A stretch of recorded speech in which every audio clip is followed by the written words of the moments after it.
Good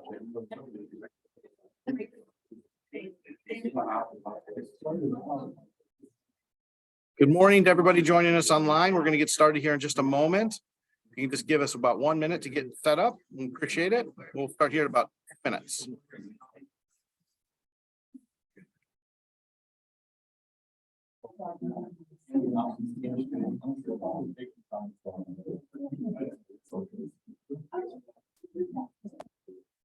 Okay, if we could everyone start kind of getting your seats.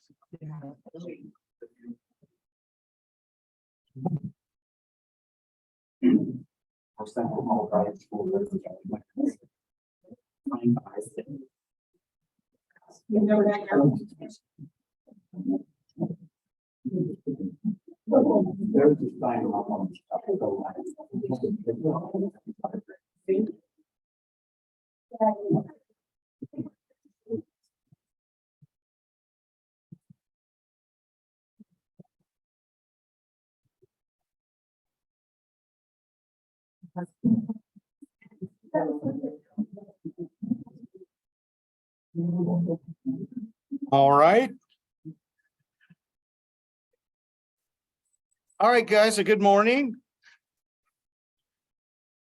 Appreciate everyone coming today. We got a kind of a new, sometimes we're remote, sometimes we're in person. Today we're remote and in person with both our speakers and our guests. So bear with me. I think we've got everything ready to go though. Appreciate everyone coming in, joining us online as well as in person. We have a nice crowd here. I just want to start with a couple things, introduce myself and a little bit of house cleaning. First of all, if you're online and you have questions, we will have 2 sessions today. We'll do questions at the end of each session, just because if we try to do questions during the session, it's very difficult for the online audience and the in-person audience to hear the questions. So our first session will be followed by a Q&A. You can put those questions online in the Q&A function, and then you guys here, just raise your hands. All right, and let me introduce myself. My name is Todd Underwood. I'm the Strategic Marketing Manager for SIFT. I just want to say a few things about SIFT, and for anyone who might be new here, although I do see a lot of familiar faces, which is nice. SIFT is an Ohio MEP partner, and the Ohio MEP is a part of a nationwide public-private partnership with centers in all 50 states and Puerto Rico, all dedicated to serving small and medium-sized manufacturers. SIFT is one of 6 partners in the state of Ohio. Our vision is to be a partner in solutions and innovation for food, manufacturing, and agriculture.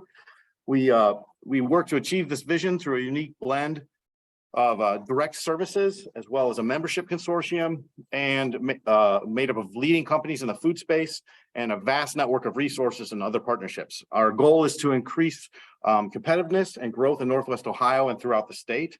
This agribusiness forum is something we do about 9 months out of the year, every month, to kind of help that mission by highlighting trends, new innovation, and more when we get together. Today, we've got a really great program for you. We're going to talk about issues around food insecurity and food pantries. We're going to start out with Carrie Harshbarger and Tracy Inithar, sorry, both with the Director of Special Food Programs and the Assistant Director at Ohio Department of Agriculture. I will, pardon me, the Ohio Department of Agriculture and the Ohio Association of Foodbanks have officially launched the Ohio Community and Agriculture+Nutrition, or Ohio CAN program. Ohio CAN is connecting producers with communities. Through this innovative program, historically underrepresented producers will be able to sell food to the Ohio Association of Foodbanks, and the products will then be distributed through 12 Feeding American Food Banks and 3,600 member charities across all 88 counties. Ohio CAN is building the resiliency of the state food supply chain and ensuring every farmer has an opportunity to feed Ohioans. So with that, I shall turn this over to our first guest. Can you guys hear me? Yes, yes. Okay, I'm going to stop sharing and turn it over to you. And very good. Thank you for giving us the opportunity to join you from Columbus.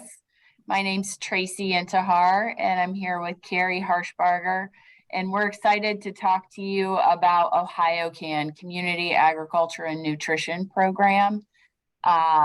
This is an exciting partnership between state government and the Association of Food Banks. So We learned about an opportunity, a grant opportunity through the USDA. A few months back, I guess it was probably more than a year ago, when we had the opportunity to explore this local food purchase grant opportunity, and knew that this was something that Ohio needed to pursue. So the intent of the grant was to expand the food supply chain on both ends to attract producers who aren't typically in the government programs, or those who are underrepresented, to bring them into the food supply chain, and then on the back end to get more food to people and families in need. So Ohio was awarded a grant. We pursued it jointly with the Department of Job and Family Services and my agency, the Ohio Department of Agriculture, and created a partnership with the Ohio Association of Foodbanks.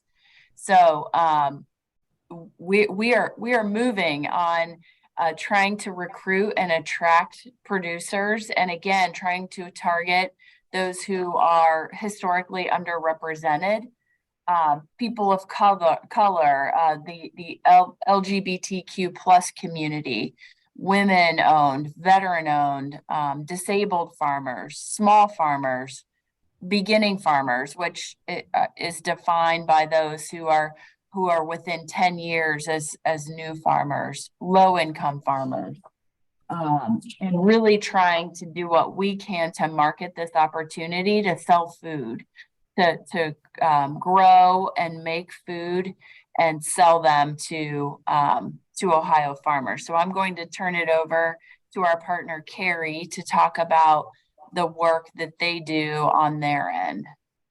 Hi, everyone. Pleasure to be speaking here this morning. So yes, I'm with the Ohio Association of Foodbanks. We work with the 12 regional Feeding America food banks in the state of Ohio, cover all 88 counties. And our role in this is, we will be the main procurers, the main purchasers of the food, and then we are distributing food to local communities through our food bank networks, and particularly in underserved communities in our food bank networks. So all purchase orders and payments are coming through the association. We're looking to foster those hyper-local relationships at the food bank level, or even the pantry level, which we'll get into throughout this program. But for the for the purpose of logistics and the support that we get from the state, we are sending the purchase orders through us. So we'll get into a little bit more of the nitty-gritty on how the onboarding works soon.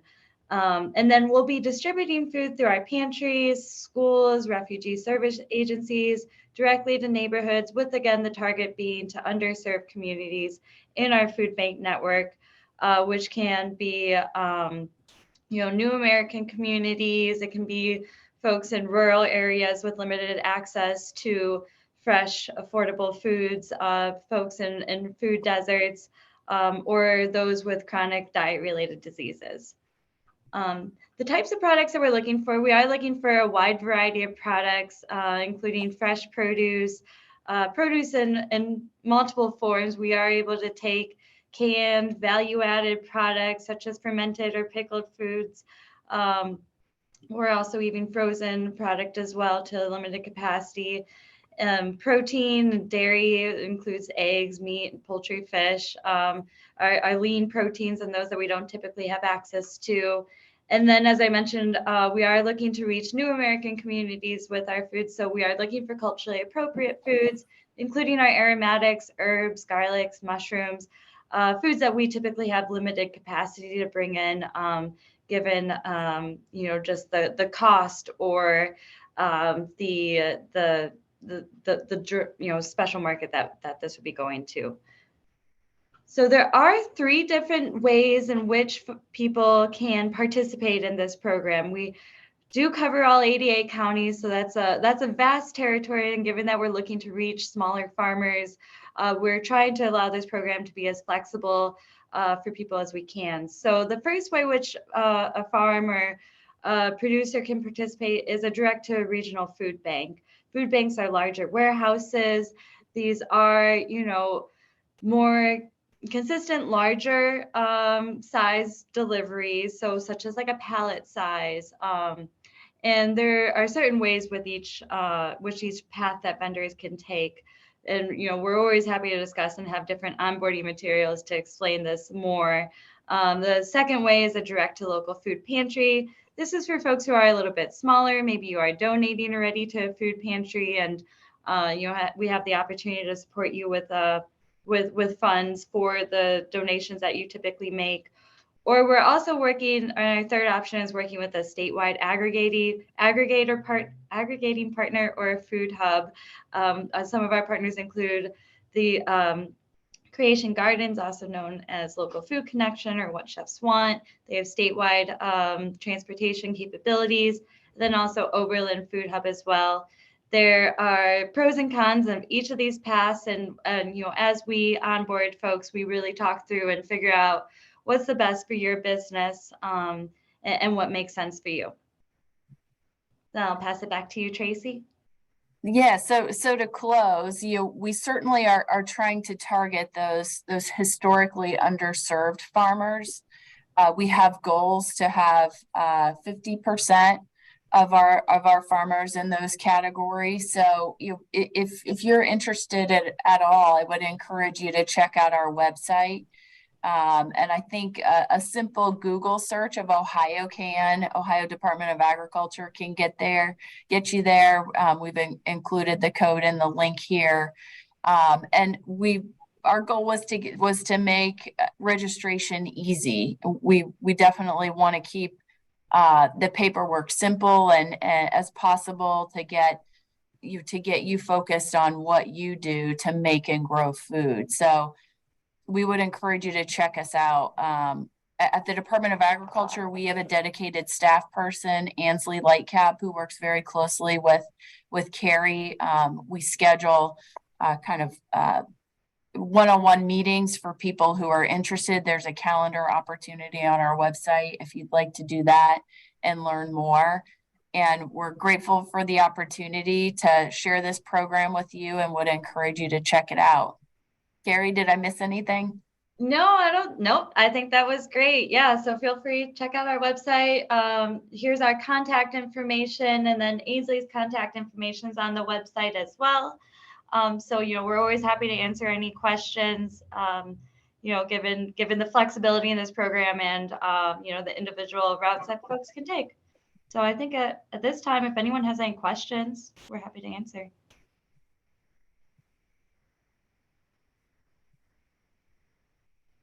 All right, thank you guys. So anybody in the audience have any questions? Let's start there.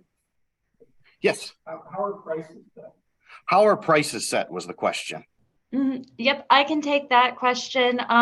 So we do have a pricing guide. This is, that will be part of your onboarding materials once you sign up. This is, truly a guide just to show both the high ends and the low ends of what for different products that we are able to pay.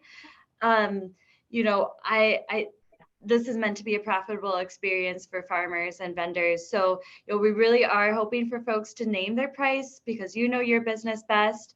And Ohio doesn't currently track direct to consumer prices at farmers markets and whatnot. So a lot can vary by region, by season, all sorts of ways, and also depending on the past. So we do have that guide. We also have some contacts with CSU, OSU, other agencies that can, help you with your business plan and help you, name your price based on all the other channels that you have coming through. So, we're happy to talk through. I'll always, give you feedback on a price if it is a little bit out of our comfort zone. But again, it's meant to be profitable and really meant to help you, name the price that this is going to be a good experience. Okay, thank you very much. Any other questions? Anything online? Okay, well, thank you, Tracy and Carrie, for joining us this morning. We appreciate all the information. And if anybody needs to reach out to you, this recording of this will be put on the website here later today. Thank you guys so much. Have a wonderful day. Thank you, everyone. Bye-bye. Bye. So now I have the, now I have the pleasure of introducing Dr. Shannon Orr, the director of the Falcon Food Pantry, and I will turn it over to her. Let me switch decks here.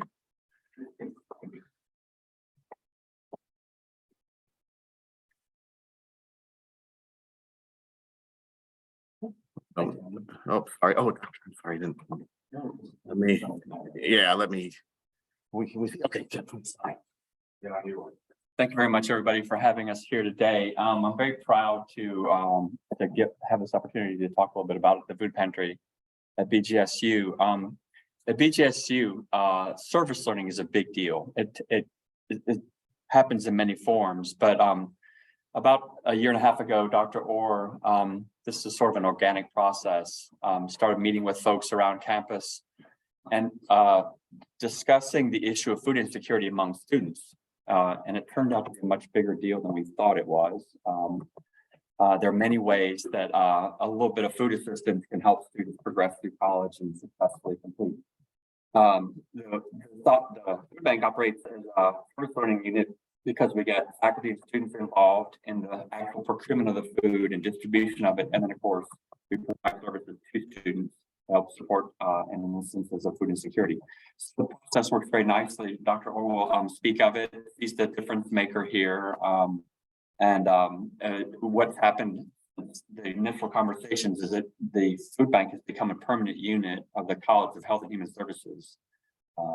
Again, for the goal of service learning, getting students involved in planning and operationalizing activities that we think give great life skills that combine nicely with the academic programs in the college and the university. So thank you, Shannon.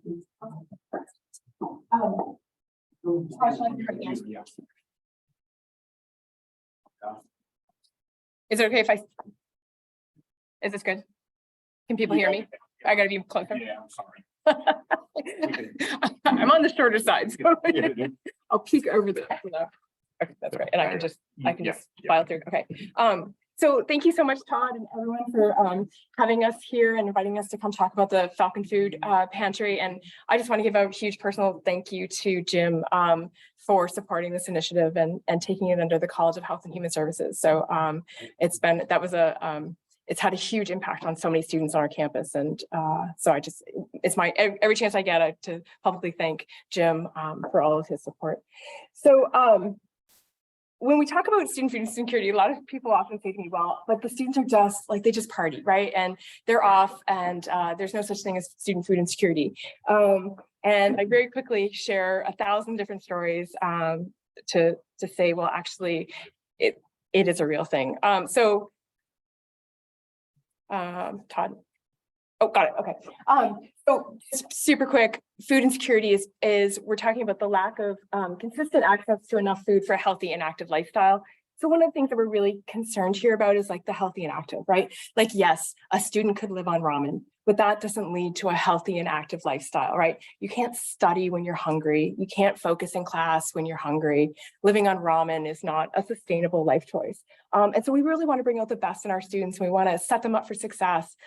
And so thinking about student food insecurity from like that kind of a framework, I think is really a different mindset than just, well, it's fine, they can just eat ramen. No, nobody should be eating ramen for survival. So a study that was done pre-COVID 2015, but we're pretty sure the numbers haven't changed. About 41% of our BGSU students reported being food insecure within the last 6 months. For a lot of them, it's just a little temporary situation, like they're working, they run out of money before they get their next paycheck. So they've got a couple days there where they're really cutting back or maybe not eating at all. And then they get their paycheck and then they're back okay.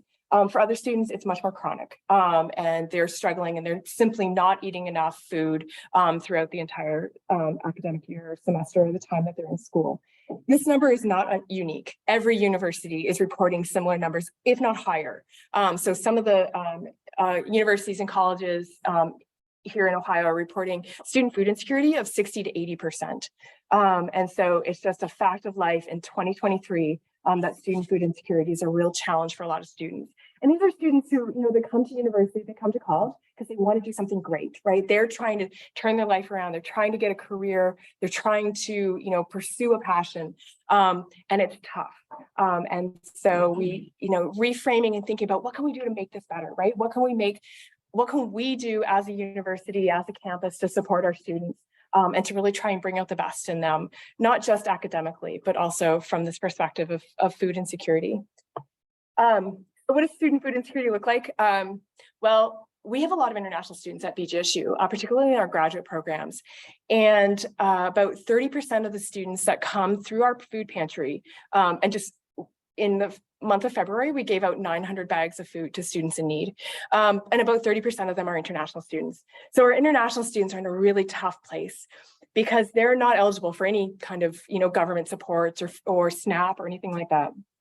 And they come here, and a lot of them are very surprised at how expensive it is to live in the United States. They're just not prepared for, particularly at a place like Bowling Green, right, where we're much more rural than many of them are used to. We don't have the same level of public transportation.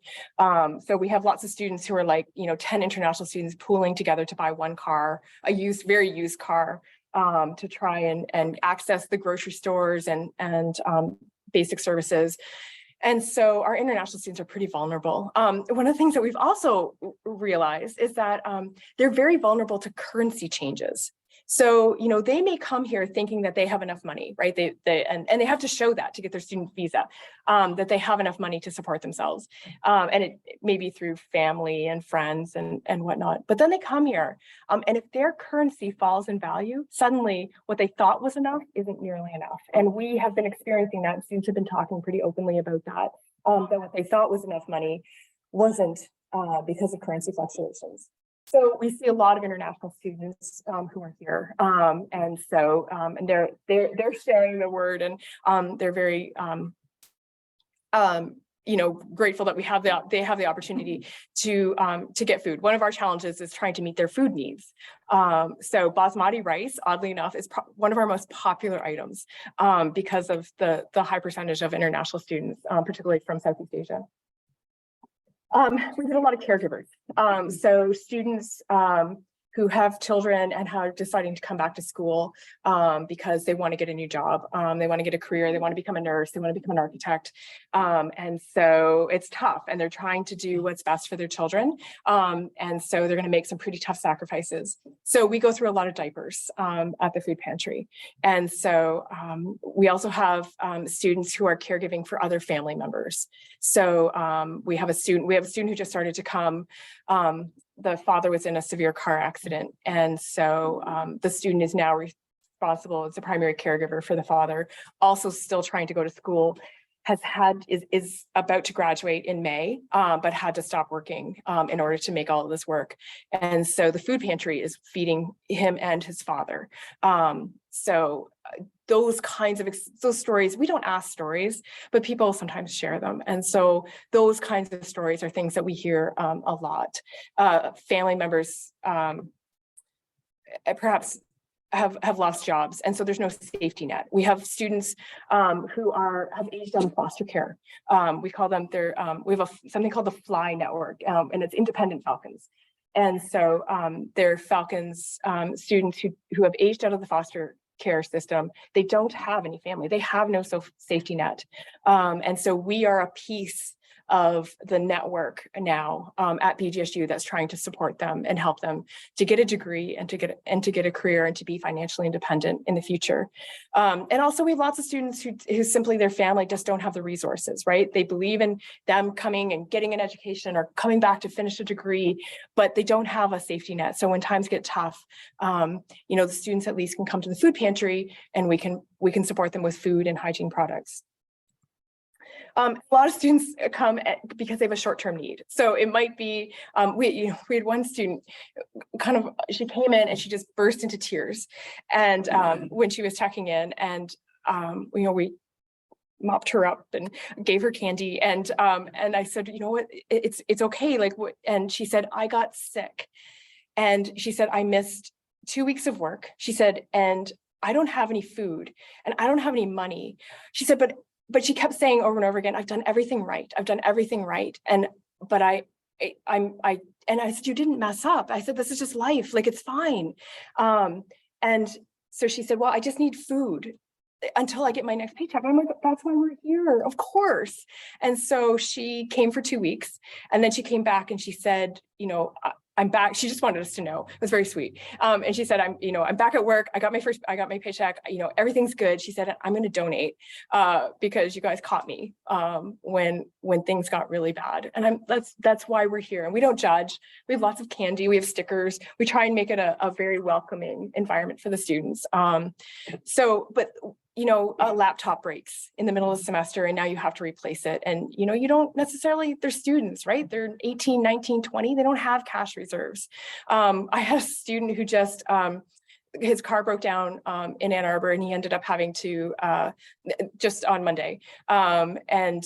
So he ended up, they couldn't get it repaired right away, and he ended up having to rent a hotel room. He said, I don't have the money to do this. And so he came to the food pantry and he said, I'm just going to need to get food for a couple weeks so that I can save money to pay off the hotel room that I had to book because my car broke down. He said, I can barely pay for the car repair, but I also can't pay for the fact that I had to, and he said, I couldn't even sleep in my car because it was being repaired. So, those are the situations that we're hearing. And so we're there to catch, right, when students need it. And then just also scheduling. So, particularly students who are in really demanding programs, they might be taking extra credit hours. They may also have internship requirements. So for example, if you're a social work student, you have a pretty high internship requirement, and most of those internships are unpaid. But in order to become certified, you have to do the internship. And so it's tough then to add in enough hours of work on top of your studies and your school and your internship, right, to meet all of your basic needs. So we're there to help. We get quite a few student athletes, actually. So a lot of our student athletes are not actually on scholarship or not on full scholarships. But they have to be full-time students, and then their practice schedules and their competition schedules, it's really challenging to hold down a job. And so we get a lot of student athletes that are coming to use the food pantry and just to supplement their nutrition needs. And our student athletic services has been great about sharing the food pantry with people. Sometimes I get a little panicked when like a bunch of really big football players come in, because I'm like, oh, I don't know if I have enough food on the shelves. But we restock after that. So we go through a lot of protein bars with our student athletes. We always make it a priority to have protein bars for them. But we're there to help, right? And to support these students. And for some of these students, I mean, this is their gateway to getting an education, is through the athletic program. And so if we can do anything to help them to meet their career goals and have something after graduation, right, then we really want to be a part of that. So our mission, of our bigger kind of Falcon Food and Resource community, is to bring food security to BGSU and the community by distributing food and fostering food security related teaching and research. So we're more than just giving out food, although that's really important to us, and we love that part. But our goal is actually global domination. So we're looking at community partnerships, we're looking at teaching and research, and trying to really expand our network and be there in ways that we can help. So our basic little logic model. So our short-term outcome, students in need have access to food, right? With the creation of the pantry and the larger community, that we can give students in need food when they need it. And we're open 3 days a week for 3 hours at a time. And we have a location, we're like smack right in the middle of campus in the old business administration building. For those of you who are familiar, it's now called Central Hall. So we're surrounded by students all the time. So students walking. So it's very easy for a student to pop in. My goal is always that they can be in and out in less than 7 minutes, which they can unless they chat. But so it's super efficient. They can come in, check in real quick, shop for their whatever they want, and then leave and get to class. So medium term, we want students to do better academically, right? We want them to be able to make good choices, to have nutrition that allows them to study and to get to class and to do better in their schooling. And then ultimately, our hope is then they can persist to graduation. So I had one student who came to see me and his life has just completely fallen apart in awful ways. And he said the food pantry is the only thing that's keeping him to the end of the semester. And this is not the first time we've heard this story, but he would have dropped out And the problem is at this point in the semester, right, if you drop out, you get Fs on your transcript, and you have student debt and you have nothing to show for it. And so his goal is just, and he's going to make it. He's going to make it to May, right? And then he's going to take some time off and work, and he's got help support his family and that kind of stuff.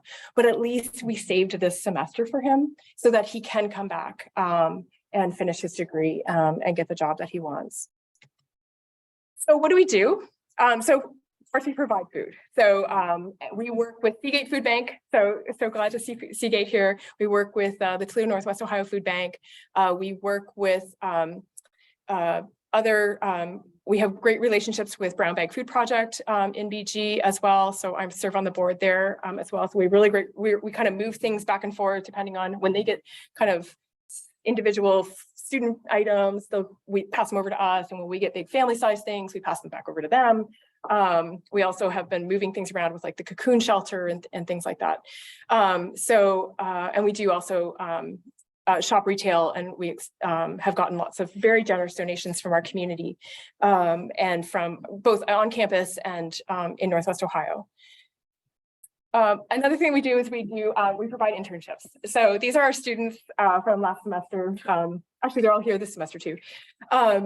So the internship program is something that we're really proud about. So every semester we have 6 to 8 undergraduate students who work, they sign up for a shift of 3 to 5, they work 3 to 5 hours a week, volunteer. And they're involved in the operations and daily management of the pantry. And so we really want them to get the experience of nonprofit management, of making decisions. They're learning about inventory management. They're learning about customer service. They're learning how to interact with the public. They're learning how to interact with people who are hungry and stressed and angry, but also how to accept gratitude, which is something that we talk a lot about. We talk a lot about stigma. How do we create a welcoming environment? How do we not feel like, we have a savior complex that anybody could at any point might need the food pantry. Some of our interns are also users of the food pantry. And the students each do a project. And this is something that we're really excited about. So the students do a project that connects to their major or just their interests so that they have something really meaningful on their resume. And so we have students who are doing recipe development, they're doing grant writing. We're sending, a couple of them are starting to volunteer also at Brown Bag, and so that they have some community networks. Also the same cafe, the So All May Eat, that just opened in Toledo at the public library. So we're trying to really encourage them to build a network and to be part of the community and to see food insecurity and in bigger ways. So the internship program is something that we're really excited about. Our graduate assistant, I'm just gonna brag for a minute because he just won a national award for the work that he does at the food pantry. So from the organization Swipe Out Hunger. So there were 3 national award winners and he was one of them. And we've only been open just a little bit more than a year. So proud of Lorenzo and the work that he's done at the pantry, and that his work is getting recognized at the national level. We also have a community garden. So this is a great partnership with Dick Bosdorf from Bosdorf Nurseries and the Chapman Learning Community at BGSU. So one of the classrooms was turned into a plant lab, and a class is learning, it's co-taught with Dick and one of the professors at the university. They're doing all sorts of experiments around lighting and fertilizer, and they're learning about agriculture and growing the plants. They've just planted the seeds that are going to go into the community garden at the university, which we also manage. And so the students are really excited because they get to they're not just learning about plant science and agriculture, but they're also know that they're growing the seeds that are going to help feed our community. So the community garden at BGSU, we have 2 large raised beds and 4 smaller beds, and now Dick's putting in a new herb garden. So we'll have 7 beds. Anybody can come pick. We have signs up that say, free for anyone, please pick. But anything that's left over, we bring over to the food pantry. So nothing goes to waste. And it's a great experience for our students as well. So one of our interns kind of takes the lead on managing the community garden for the summer. And that's not easy because it's hot. It's like, you know, blazing sun. And for a lot of them, it's the first time they've ever done this kind of stuff. So it's a really great experience. And so we're growing tomatoes and lettuce, peppers and herbs.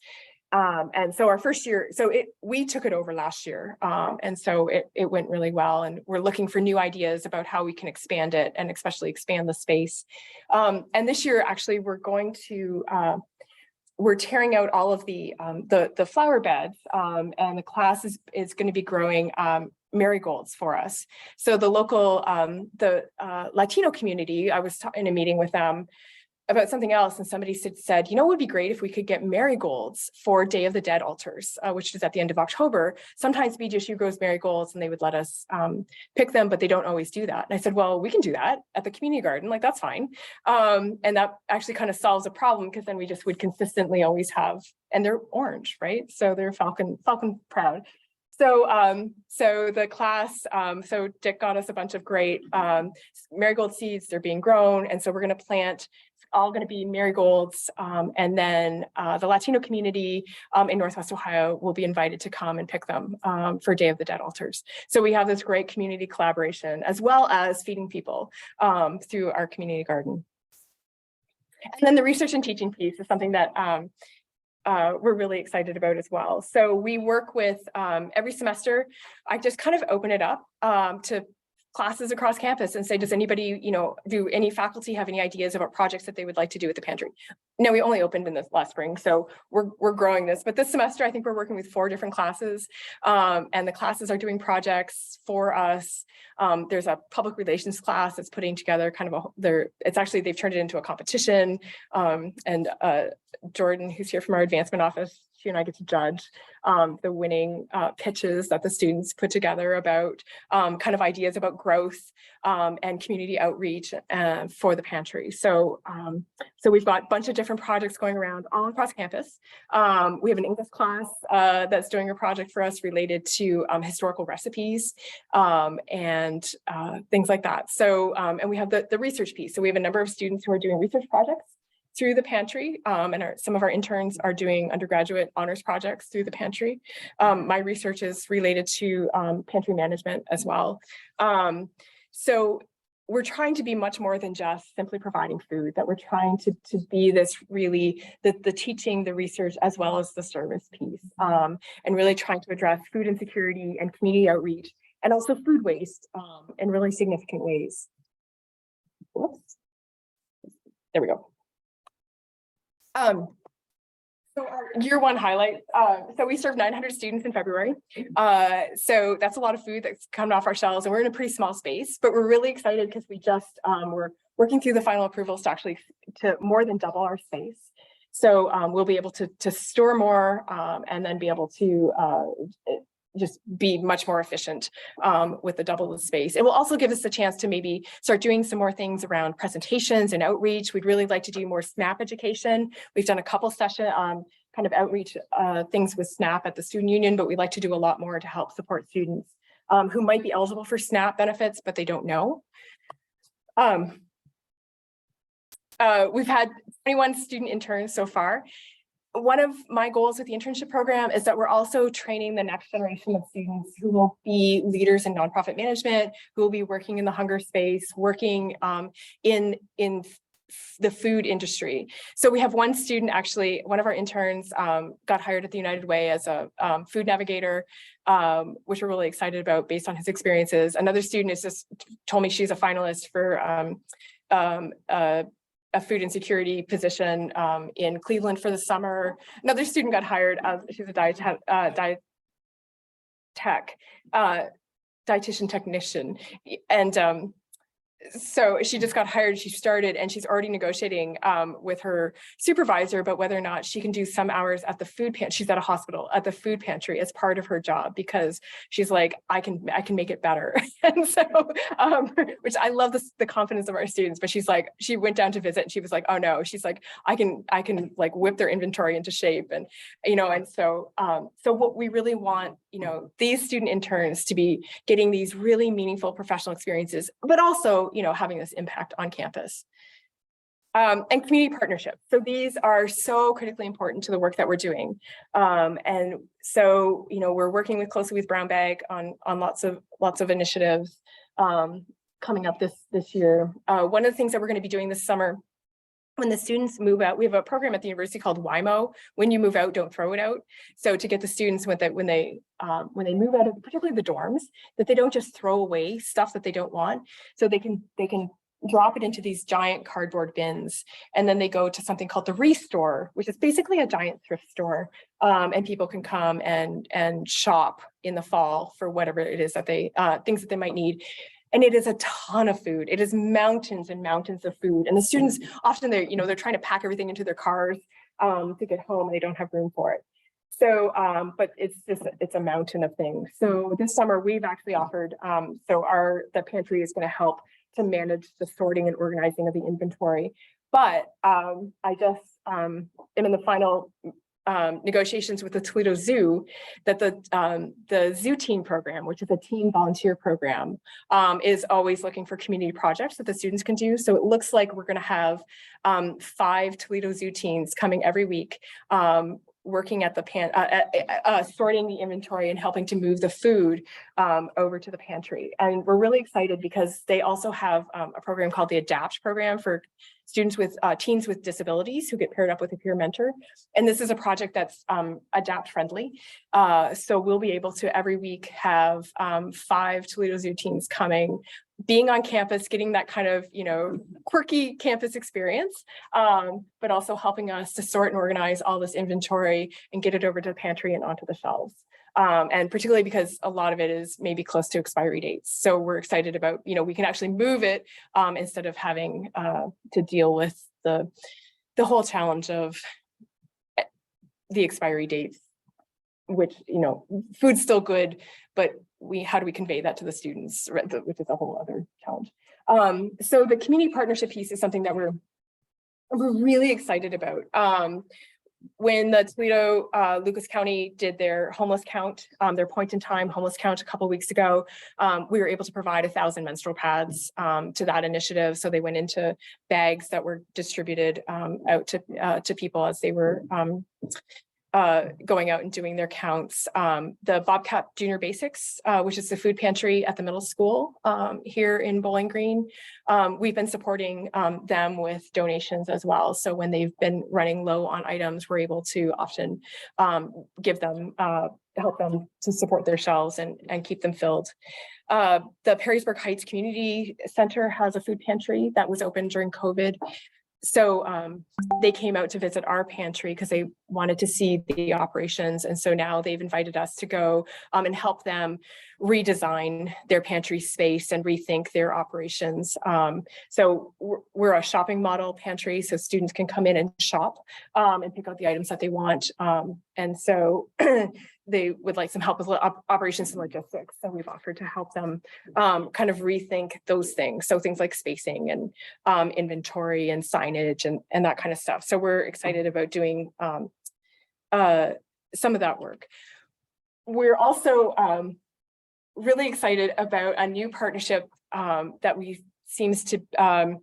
is probably going to take place in the fall with BGSU Dining Services. So one of the things that we really, now that we know what we're doing, is to think about like the sustainability piece, the food, broadening our community partnerships, and also thinking about food waste.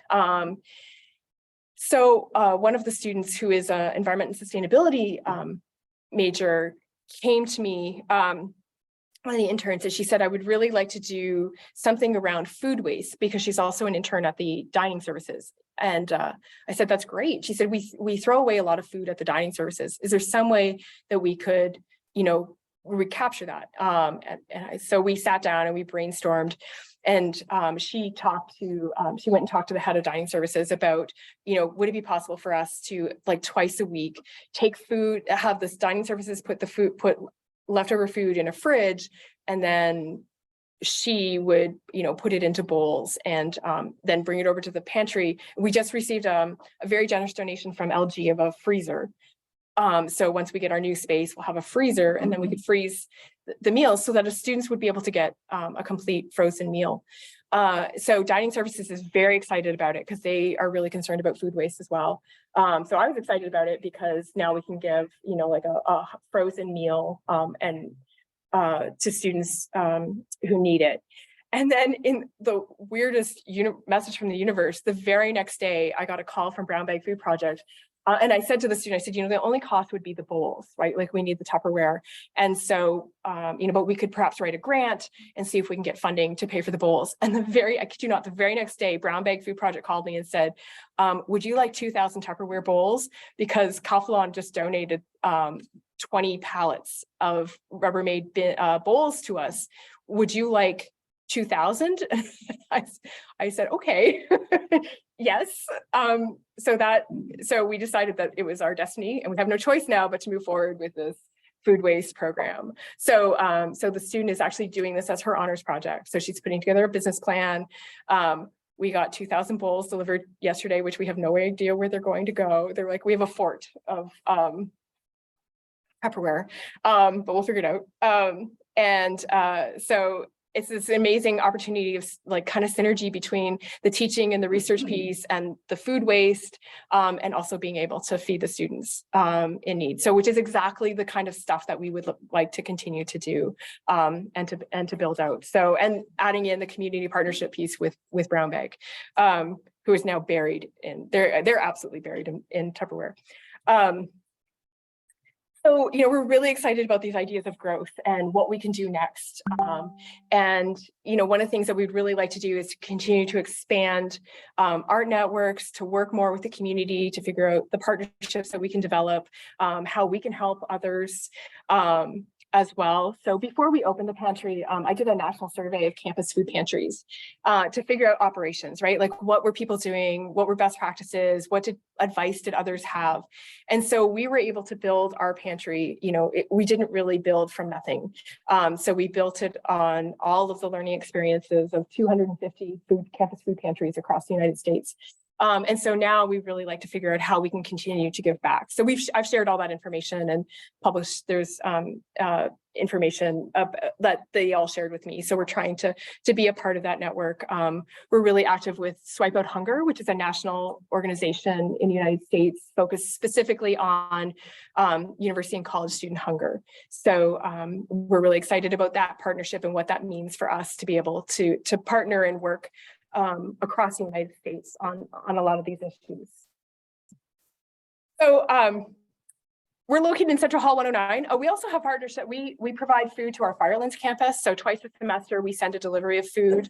Our courier comes and picks it up. And so we send about 5 cases of food over to Firelands campus so that they have, so they've set up a food pantry. Actually, they set it up before we did. So now we just help support them.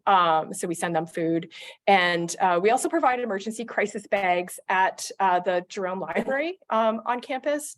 So any student, if we're not open, can go and pick up a bag of food from the checkout desk at the library.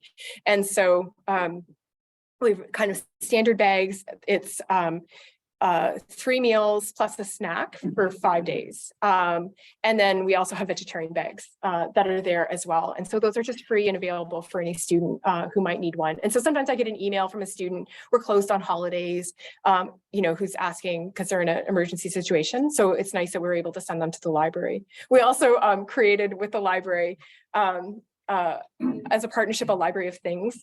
So students can check out a snow shovel, toolkits, a moving cart, a bunch of other things so we collaboratively wrote a grant so that we could provide some things that students might need that might be beyond, their ability to buy jumper cables, things like that.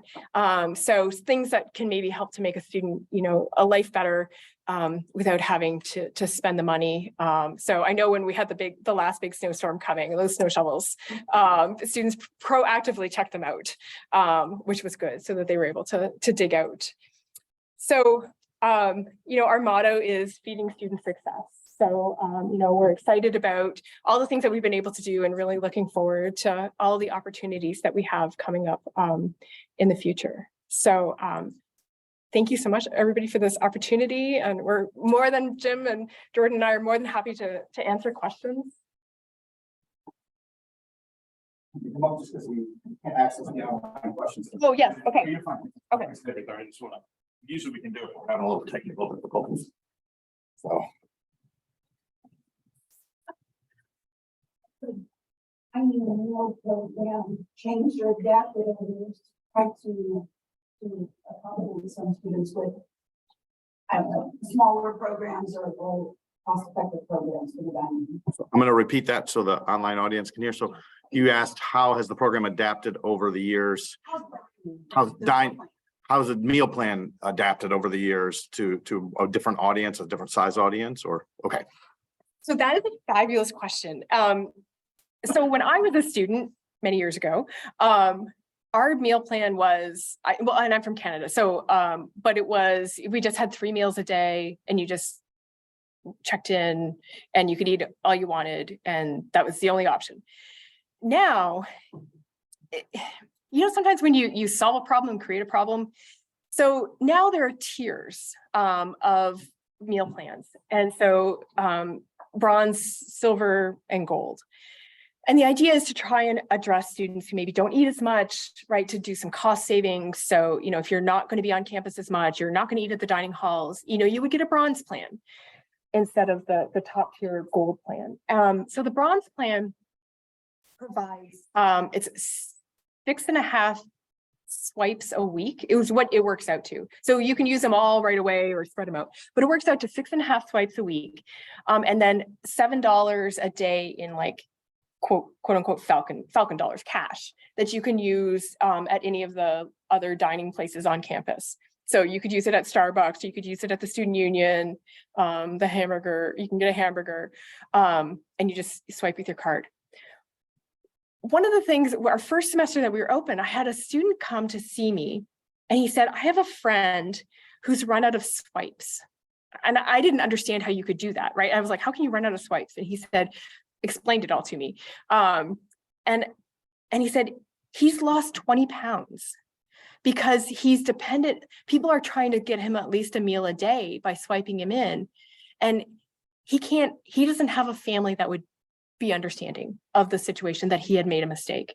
And I was like, oh my gosh, tell him to, so he brought him to the pantry, right? And we hooked him up with, and we lots of dorm friendly food, so. And then I started asking the students and they're like, oh yeah, students run out of swipes all the time because they just don't understand necessarily how to manage, or they've just messed up a little bit. Like they've swiped in a couple, because you can swipe anybody in, it doesn't matter. So they've swiped in some friends and they've gone through some extra swipes, or maybe they thought they were going to go home more than they did. So they're eating more on campus. And they're 17, they're 18, they're on their own for the first times. And for some of them, they just didn't get it. And then it comes, and we were just talking at the pantry about maybe we should start doing some promotion to the dorms, and also about encouraging students to check your swipes. How much do you have left? How many, we have 6 weeks left. Think about make good choices kind of thing. And if you make mistakes, we're here to help. But so it's an interesting challenge. So it solved a problem, right? We now have much cheaper meal plans, but we also have students who are not quite able to manage that well. And actually one of my faculty members said that her son did the exact same thing. He misjudged the number of swipes he had and ran out, and they ended up having to buy, not at BGSU. So, it's a universal problem. And then we have students who have too many swipes. And so we have a program on campus where students can donate swipes. And then if a student is in an emergency, they can go to the Dean of Students office and they can get a donation of swipes so that they can swipe in. So, but we have students who are swiping in once and staying for multiple meals so that they can maximize at the end of the semester the amount of food that they can get. So it was a great question. And it was something I was totally stunned. I had no idea that was even a possibility. So, but now we're very aware. So we're actually talking about getting more dorm friendly food for the end of the semester for students who maybe are running into that situation. Any other questions? Yes. What do you do during winter breaks or summer or any of those other times? Yeah. So the question is about what about during the holidays and during breaks. So we debate this a lot. We do close on holidays, academic holidays, and we're open when classes are in session. And part of that is that we have these student interns. And so I want them to have breaks and be able to go home and do that kind of stuff. So what we do is we have the emergency crisis bags at the library. And we also make sure that students know we are closed. So we publicize the library bags. The library publicizes the library bags. If anybody contacts me, I send them to the library. Brown Bag Food Project is also doing delivery. And so for people who live in BG, so within 10 miles. So we've referred some students to Brown Bag, and I have occasionally gone to the pantry and opened it up. Summertime? Yeah, so we're open during the summer. So we're open 2 days a week during the summer. Yeah. Oh, no. I say this because we have one summer under our belt, but we were much slower, but we were still steady. So 2 days a week seemed to work really well. And then so we're only closed when classes are not in session. And we're also running the community garden.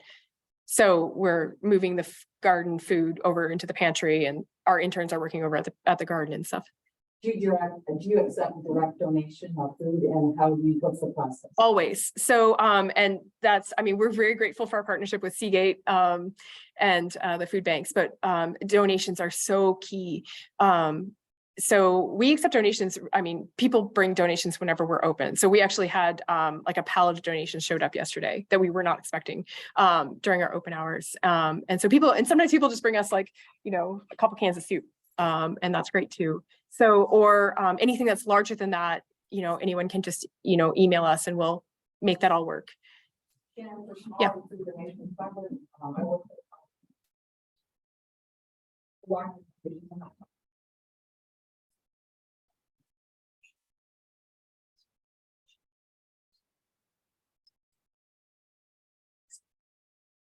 Yeah, so Jordan, who works for our foundation, just said, large donations as well, we can, through the foundation, we can offer an in-kind tax receipt for donations. Any programs on campus trying to help students learn how to cook? So that is a great question. So the question was, are there any programs on campus that are helping students to learn how to cook? So the dining services actually have a teaching kitchen. And so they run some really great classes. And some of them are just fun, like mocktails or, things like that. But some of them are also about kind of more strategic cooking. So, and we have some students who are interested in starting to build more of that program, and particularly around pantry recipes. So one of our student projects, Madeline developed some recipes for things like, so our students do not eat canned green beans. We have, and as Seagate can attest, we can get endless amounts of canned green beans, right? They don't eat them. It's like, I have nightmares about canned green beans. Like I'm just buried in canned green beans because nobody eats them. So she, and same with like dried beans, right? We can get lots of dried pinto beans from Seagate, but the students don't necessarily know how to cook them. So she developed some recipes and she put QR codes and cards. And so people can scan the QR code and get some instructions and recipes for that. So that is a piece that I really want to work on. We realize that our international students aren't comfortable with canned food. They're not familiar with canned goods. They don't have them in their countries. We've had interns like show people how to use a can opener. We have we bought can openers. So if a student asks for a can opener, we provide a can opener to them. So kind of getting students to think about like, well, wait a minute, like I like corn, canned corn is great. But we just have to help students understand what it is and that it's fresh and it's great and it's healthy. But it's just a different mindset. So that whole teaching piece, that's what we really want to like move into that space and do that better. Just a question. Yeah. What are some of the challenges in international students? I didn't even think about that. I know. I was shocked when we first started to open, and and I was like, oh, hey, how about some green beans? And the students are like, oh no, we don't eat canned goods. Those are the rotten, vegetables. And we're like, no, they're not. Like I love canned green beans. Like that was like my staple when I was a student. So it hurts. I take it personally.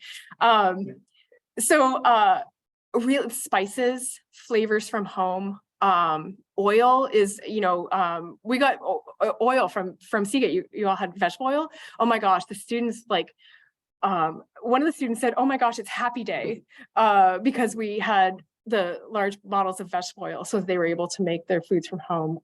So we've asked our international students about some like spices that we should be providing. Basmati rice. We have an associate dean who every month brings me 2 big bags of basmati rice that he donates. So we break it down into small bags, so for the students. So it's accommodating those diets. We actually are working with the Islamic Food Bank as well a lot. We've done some, in my classes, we've done some projects for them, and they've been very supportive of us. So they're actually going to be providing us with some Ramadan boxes. So we're going to put up a sign for students who are celebrating Ramadan that they'll be able to break their fast. So they'll get things like dates and basmati rice, so that they'll be able to have a meal, food from us. We did Thanksgiving boxes as well. So we gave out 50 Thanksgiving boxes for students. And it was interesting because we gave an option. So you could either get kind of an American, traditional American. We even had a centerpieces, and it was kind of like little happy Thanksgiving box for students who couldn't go home, so that they could make a complete meal. But we also had an international option. And so we had like a curry kit in that. And the international students were really excited about that they were able to like, okay, they could get the pumpkin pie and that kind of stuff.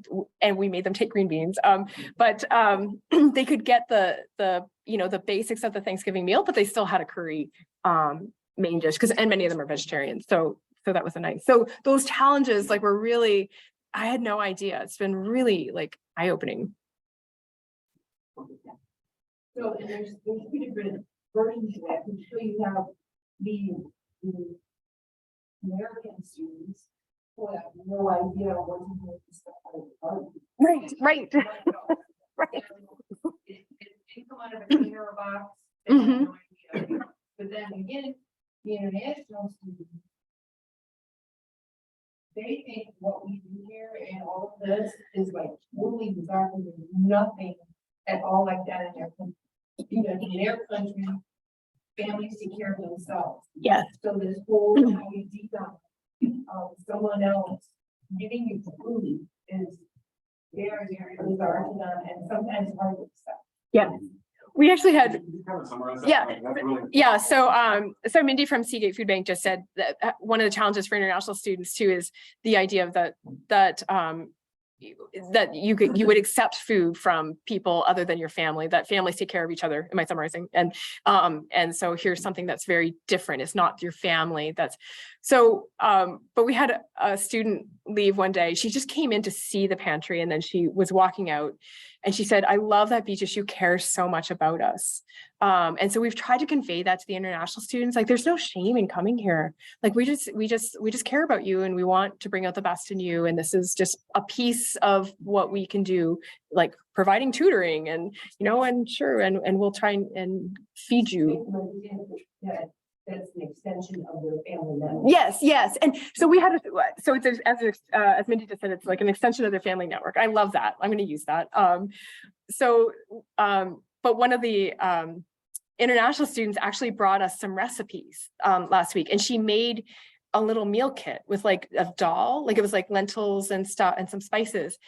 And it gave us the idea that we might try and perhaps this summer, when things are a little bit more calm, try and invite the people come to the pantry to share their recipes from home. And so then we figure out some way to do it. I don't know, make a cookbook or put them up on the wall or something like that, so that they feel like they're a part of the pantry.